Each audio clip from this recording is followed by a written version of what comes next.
Okay, YouTube, today I'm doing a review on the Onda V18 Pro. It's a 10.1 inch tablet. As you can see, it's got the quad core A53, 3 gigs of RAM, 32 gigs of storage. They also have one that comes with 64 gigs, and Android 7.1 is in here. When you open the box, you have these two pamphlets, one in Chinese, one in English. I think they're pretty much just generic because, as you see, they show this is how you install the micro SD card, but that's not how it works on this tablet. Another thing I noticed, it says here 128 gigs is the max capacity for the micro SD, but in the Chinese version they talk about 256, so not sure which one it is. I did install a 32 gigabyte one, and it went, the tablet recognized it without any problems whatsoever. So when you open it, you have those, you have the tablet, and then you have the charger. And the thing about this I thought was odd is it's a DC charger. But I did find out that you can use a micro USB cord and charge it that way. So charging is not fast. One second, let me pull up my specs here. It charges roughly about 18% an hour. I left it overnight on battery saver and it went down 4%. So it's definitely not a fast charge tablet, but you know, you kind of get what you pay for. So here's the back. I haven't done anything to it. I still left this plastic information sheet on there. So over here it's got a headphone jack, and this is where you put in the micro SD card, not up here as it shows on the instructions.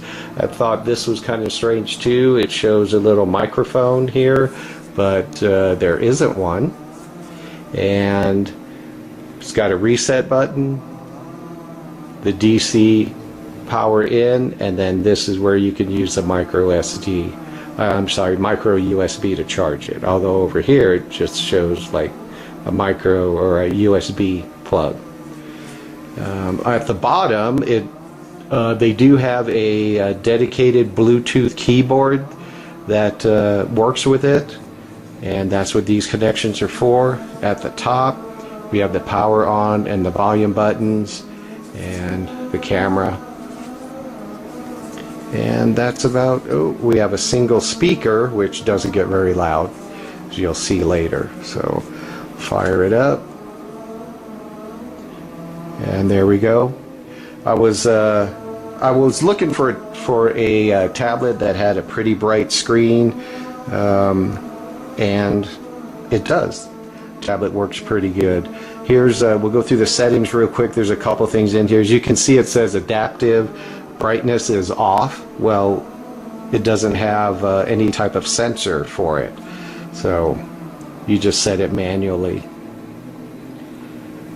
And then another thing I noticed is developer options was already enabled, which I thought was kind of cool. And then it also gives you the option of OEM unlocking, allow the bootloader to be unlocked. Now when you click this on, it gives you this dire warning that the security updates won't install. So anyway, the normal settings are available there. I did run a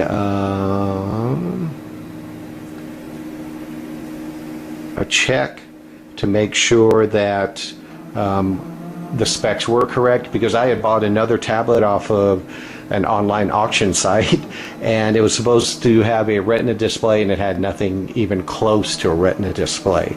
So here you go. It's got the quad-core Cortex, the Mali T760, and then here we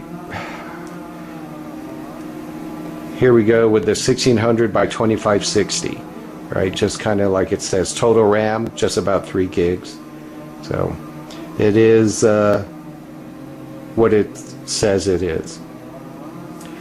As you can see, I've got some different screens open. It seems to work pretty well.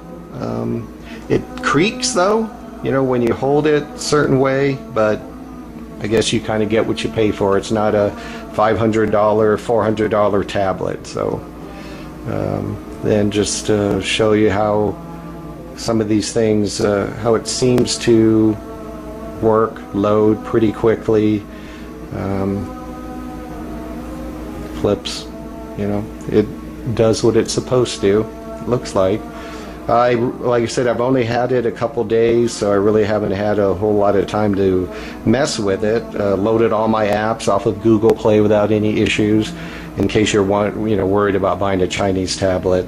I bought it directly from a vendor in China, went through PayPal, didn't have any issues whatsoever.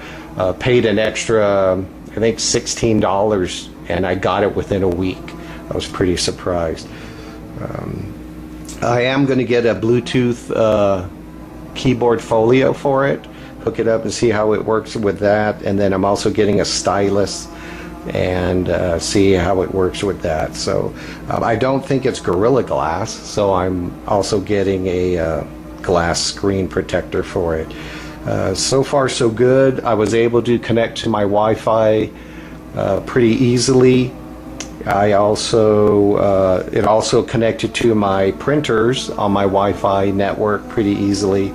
Bluetooth, it took about 3 tries to get to connect to my headphones, which was, I think, a little bit strange, but otherwise I think everything, you know, it does what I need it to do. It's certainly not a speed demon, but you know, I'm just basically using it to read, surf the internet, that sort of thing. It's not really going to do any intensive word processing or anything like that. Let's see if I can pull up. So I have the volume maxed, and this is as loud as it gets.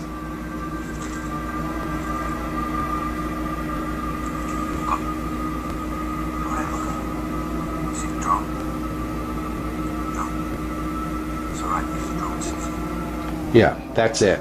The picture is really good, so, which is what you know, I wanted. I wanted something with a good picture. Pretty disappointed in the sound though, but I guess that's what headphones are for. So other than that, pretty happy with it overall. You know, it switches back and forth. No glitches with it yet, and hopefully I won't have any, and everything will keep working. It is a little bit, as far as I think, it's a little on the heavy side.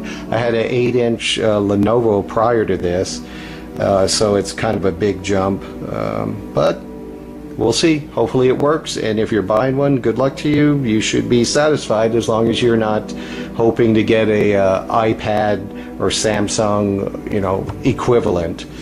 This is definitely, you get what you pay for. Quad core, 3 gigs of RAM, and a really decent screen.